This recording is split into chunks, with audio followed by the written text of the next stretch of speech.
Hey, it's me, Shane. So another month of movies has come and gone. We are officially into May, and last month in April, I'd say it was kind of a below average month for movies, or average, I guess.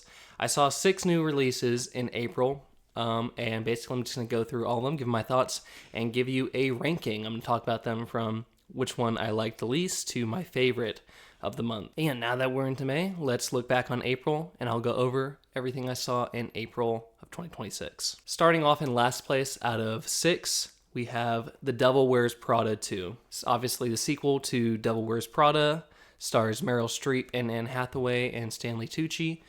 I just saw the original for the first time the last week or something, and I thought it was pretty good. It was a throwback to the 2000s and a simpler time. But overall, a decent and enjoyable movie.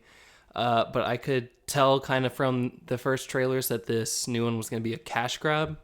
It just looks so lifeless, and I think the best way to describe how this movie looks is the lighting looks like one of those Super Bowl commercials where they take some older movie and they get the whole cast back together, and it's like, oh, isn't it so funny that they got Matt Damon and Ben Affleck to do like a parody of Good Will Hunting again. That's exactly how it looks to me. It's just that flat Netflix lighting where everything looks so washed out, nothing pops, and that's kind of how I feel about the movie in general. It drags and drags. I think this is a very terribly paced movie. I think nothing really interesting happens the entire time. All the characters, or most of the characters, I should say, feel exactly the same as in the last movie, and not in a good way. It's been so long since the last movie that you would expect some kind of growth, but they all feel like they're kind of stuck in the same place that we left them at. Except, strangely, I feel like for Miranda, who's obviously Meryl Streep's character, she feels like she's softened a little bit, I don't know, become nicer or just, changed by the times. And that would have been, ironically, the most interesting growth to see, but it's all happened off screen in between movies. But like Anne Hathaway, Andy Sachs feels like the exact same, and I gotta be honest, I'm not a fan of Anne Hathaway's performance in this movie. I think the quirky, aw shucks, like super nice girl routine has kind of worn thin. The last movie may as well not even happen. It's just kind of a retread of her, trying to get Miranda's approval the whole time, and just feels like one of the worst things a sequel can do, which doesn't really progress the story, just kind of does the same story again. And it also falls into the traps that a lot of these legacy sequels do, where it's like, oh, isn't it funny how different things are from the last movie? We use social media and journalism's dying, and they're trying to make this like a point about how things are becoming over corporatized and we're losing journalism and a sense of voice from the media, and everything is kind of just being taken over by these tech bros, and we're losing individuality. And yet the movie feels so corporate and lifeless and made by committee. Message just trying to get across kind of loses its impact. And the humor is really bad in this. Just all the jokes feel really awkward and forced. There's a bunch of weird celebrity cameos. Caleb Herron's in this, and I like him a lot, but it just felt like he was in there because to get clips on TikTok. I don't know. It just feels like they're forcing a lot of stuff in that they think people will find funny, but I don't know. I felt like, for me personally, it felt pretty flat. So yeah, overall, I think I'm just kind of over these sequels that come so many years after the original and just either retell the same story or don't do anything fun with the characters, and I think this does both of those things. So overall, not really an enjoyable theater experience for me. Also, as a quick side note, speaking of theater experiences, I don't know how people can still go to the movies in 2026 and still not know to shut the fuck up and get off your phone. But there was a couple next to us that was not only talking the whole time, like it's one thing to go with someone to a movie and like every now and then you make like a little comment, like a question or a little funny joke, and then you go back to watching the movie.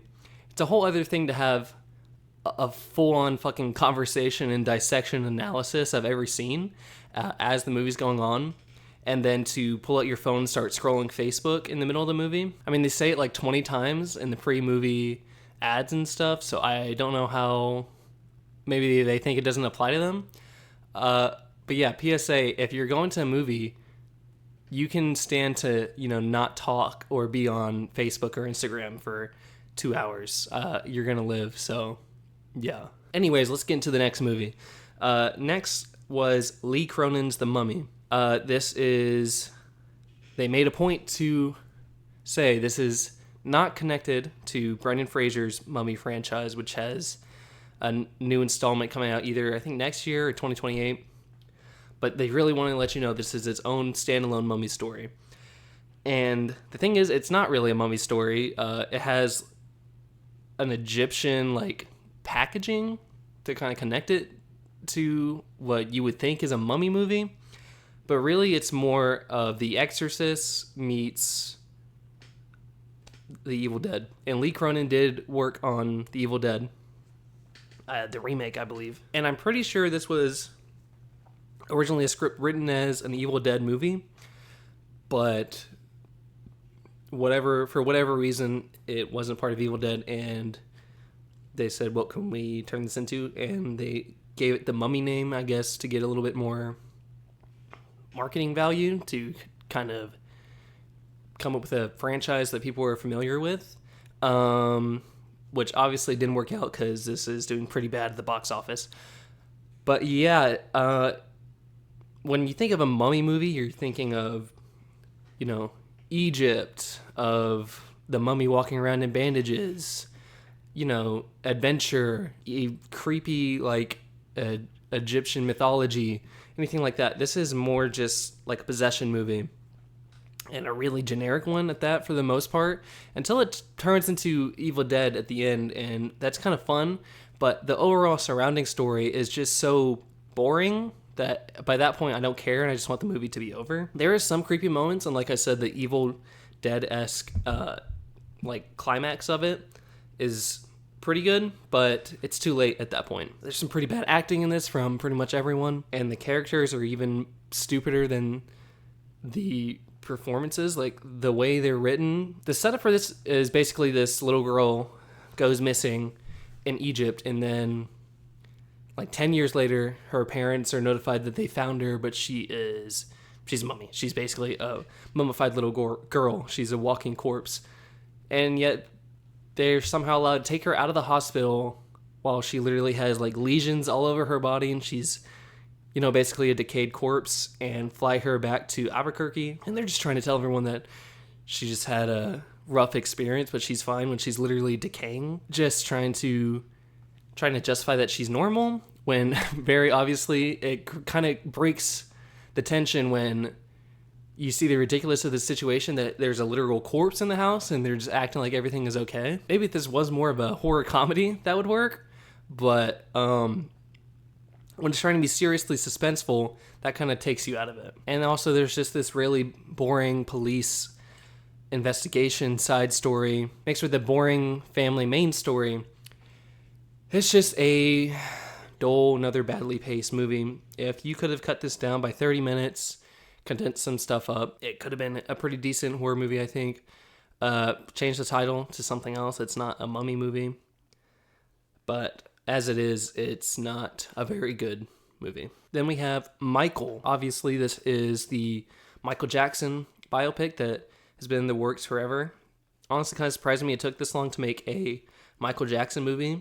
But I guess after this, I don't know, is there any other... Well, after this and the Beatles movies that are coming out, is there any other big musicians that they have to left to make movies out of? They did Elvis and Springsteen. I guess David Bowie hasn't gotten one. That's probably the next big one. David Bowie or Prince. I'm sure we'll see those soon. This is just another generic musical biopic. It's kind of laughably cliche at times, straight out of Dewey Cox. It just plays into all the tropes of a musical biopic, and if you like musical biopics, I think you'll like this. It's just doesn't do anything new, which I think is disappointing for one of the biggest artists of all time, especially someone as interesting as a person as Michael Jackson. And that's the biggest flaw of this movie, is Michael himself as a character is so... he just lacks so much depth. We don't really get to know who he is as a person. He's just presented as this completely innocent, naive, nice, pure of heart guy. And there's not really any kind of digging into who he really is behind the scenes, or, you know, what his thought process was going into making his music. It kind of just bounces from one iconic song to the other. And in between, there'll be this story of him versus his dad, Joe Jackson, who obviously abused him. But it kind of focuses more on Joe Jackson and what he does to Michael rather than how Michael reacts to it and how it affects him. It's kind of just, he gets sad and then he'll make Thriller or something like that. And there's no like deep dive into how this really affected him as a person. He has no flaws, and a character that has no flaws to me isn't a very interesting character, especially when there is so much to dig into as who he is as a person. You know, his perceived lack of childhood, his micromanaging his goal to be the biggest star of all time, what drives him. We don't know why he wants to make music. Everyone just tells him, you have a gift, it's your destiny to be a big star. But we don't know what is his reasoning for wanting to make music. And it's just weird to see this when you kind of know what the real context behind everything is. This is made by his family, his nephew's playing him. So it's not going to be honest. I mean, no, I don't think any movie biopic is honest. It's more of a documentary thing. Michael Jackson as a character in this is just kind of presented as a brand. Kind of like Mickey Mouse. Mickey Mouse can not be seen doing anything wrong because that is damaging to the idea, the character, the overall brand. That's kind of how Michael Jackson is presented. He can't make any mistakes. And I'm not even going to get into, was Michael Jackson, was he creepy with kids? Did he do anything? It's just ignoring all that. This ends at the bad tour, and there is a second part coming out that's apparently going to focus on the rest of his life, which is going to be interesting to see how they tackle that, considering how safe they played this. But it's just feels awkward admitting so much of his life and the controversy surrounding him to make this generic movie when, this is the biggest celebrity of all time, maybe you could argue. So, yeah. But, I mean, Jafar Jackson does a really good job at playing Michael. I think he could have really excelled given a better, more exciting script. And I think a lot of what is carrying this movie, and honestly, a lot of what places it above the other two I talked about, is the music, obviously.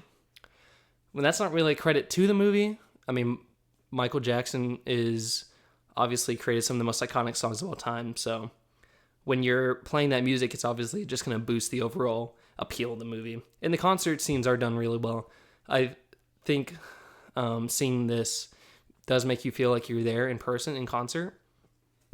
So I think that's the biggest credit to it, is the application of the music itself is done very well. Then in third place, halfway there, surprised it ended up being this high, but I guess that just shows how I felt about everything else, is the Super Mario Galaxy movie. And this is just a fine kids movie. It doesn't do anything exceptional, but it doesn't do anything bad. It's just, I guess if you have kids, it's just something fun to take them to, kill an hour and a half, and have a good time together. I think if you're a fan of Mario, or even just like a casual, you've played a couple of the games, you pick up a lot of the Easter eggs and references, which I think is the main appeal of this movie.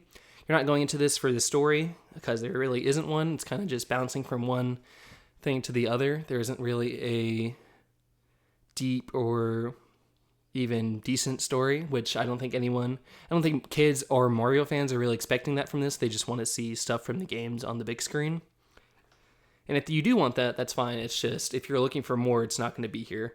And I think you just have to go into it with that mindset. There's a pretty funny joke here and there, and I do think the voice performances are, for the most part, pretty good. Besides Anya Taylor-Joy's Princess Peach, she's just kind of there. But I do think Chris Pratt is still surprisingly good as Mario.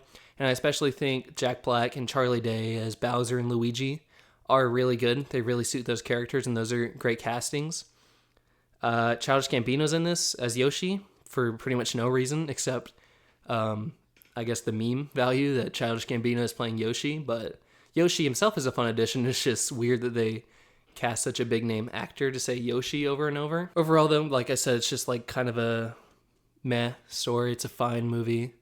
Nothing mind-blowing. You're probably going to forget everything that happened as soon as you walk out of the theater. Rosalina's in this, but she's basically a cameo. I think she has less than like maybe 5 minutes of screen time. And also weird that they got another big name actor in Brie Larson to play her, and she barely talks, which is a shame since I think she's a big fan of Mario in video games in general. So I guess just another name to put on the poster, which is, I mean, you would save a lot of money probably just casting a voice actor, which I think is a big problem with these big animated movies nowadays, is going for the celebrity voices when there's a lot of talented voice actors you could have cast instead. There's not a whole lot interesting going on here besides just the visuals, which are, it's very nice animated movie. It's very pretty to look at, and, you know, fun references to the video games, but that's about it. You're not going to get much out of this, and if you're not looking for much else, you know, then you'll enjoy it, I think. And in second place, Pizza Movie, which is on Hulu. This is the only one of these that I didn't see in theaters. This is a new movie from Brian McElhenney and Nick Kosher. Or maybe it's Nick Cocker. I don't know. They're a comedy group called Britannic. Biggest name in it is Gaten Matarazzo from Stranger Things. And it's just refreshing to see a movie with a low budget and low stakes. It's a stoner comedy movie, which I feel like is a throwback to early 2000s stuff. And I think we just need more comedies in general, especially in theaters, but I'll take what I can get on streaming. But yeah, it was just fun to watch a stupid movie that didn't overstay its welcome, had some good jokes, got a lot of laughs out of me. So I don't really have too much to say. It's just, you know, silly, stupid humor, and it really flies by with its short runtime. It's just at 90 minutes.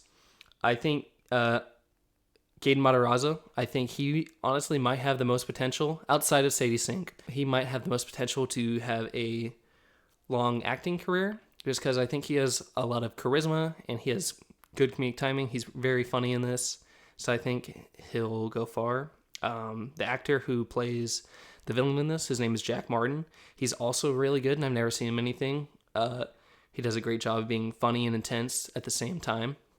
Caleb Herron's in this one as well, and he's a lot funnier in this than he is in The Devil Wears Prada. He has better lines to say, more stuff to do. So yeah, if you just want to kill an hour and a half and get some good laughs, nothing crazy high stakes, it's not going to blow your mind, but if you just want to get some stupid humor, this is for you. And finally, the best movie I saw in April, one of my most anticipated of the year, and I think honestly it is right now my favorite movie I've seen this year, The Drama. This is the newest movie from A24. It stars Robert Pattinson and Zendaya as a couple who is about to get married, but just a few days before the wedding, they share some secrets about each other, with each other from their past, and things just kind of start to spiral from there as they find out more about each other than they thought, and it kind of changes how they see each other. I think Robert Pattinson and Zendaya both prove themselves to be among the best of this current generation of movie stars, and we're going to get 2 more movies starring both of them this year with The Odyssey and Dune 3, so I'm excited for that. But yeah, they just have great chemistry together. They feel very natural, both as like in their own characters and as a couple, but it's also elevated because this is a dark comedy mixed with kind of a dark rom-com, I guess. Dark humor is super funny. Got some really hard laughs out of our theater when we were watching it. But it also balances that with the tension that's kind of building up to lead to this big climax. And, you know, it brings up an actual interesting moral dilemma. I won't spoil what the actual drama is, but I think it does make you think about how you would react from both sides of this situation. It's just it's a great satire that kind of makes fun of the way people in general will judge others before looking inwards, and how we will try and justify bad stuff we've done in comparison to other people, just as a way to feel like morally superior. I think there's a lot of that going on, a lot of like ethics Olympics online, especially online nowadays.